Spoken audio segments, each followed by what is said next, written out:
অর্থাৎ আমরা যারা জান্নাতে যাওয়ার জন্য অ্যাক্টিভলি চেষ্টা করব না তারা জাহান্নামী। আমরা যারা সুস্থ থাকার জন্য অ্যাক্টিভলি চেষ্টা করব না তারা সবাই রোগী।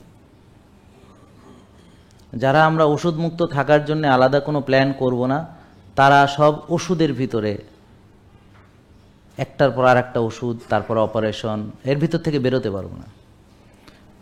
একটা জিনিস তো বুঝতেই পারতেছেন, সেটা হলো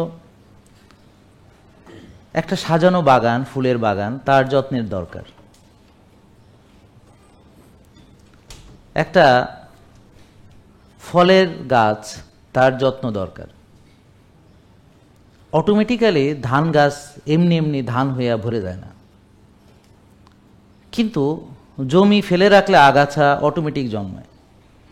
আমরা যদি সচেতনভাবে স্ট্রাকচার্ড ওয়েতে, ডিসিপ্লিনড ওয়েতে যদি আমি জান্নাতে যাওয়ার যে চেষ্টা সেটা না করি, অবশ্যই আমি জাহান্নামী হব। আর যদি আমি একটা ডিসিপ্লিনড ওয়েতে একটা সুন্দর গাইডলাইন ফলো করে সুস্থতার চর্চা না করি, তাহলে অবশ্যই আমি রোগী হব এবং ওষুধে যাব।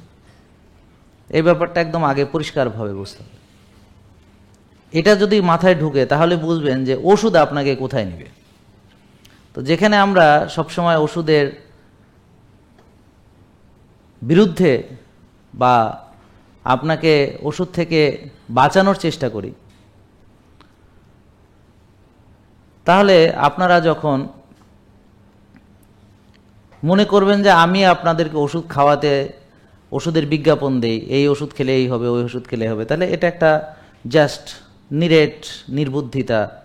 তো যারা ভাবছেন যে আমি স্লিমিং জুস বিক্রি করি এবং সেটা খেয়ে মানুষ স্লিম হবে, তারা নিতান্তই বোকা এবং আমার সম্পর্কে তাদের কোনো ধারণা নেই।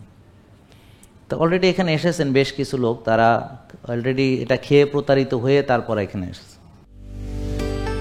জেকে লাইফস্টাইল, ওষুধ মুক্ত সুস্থ জীবন।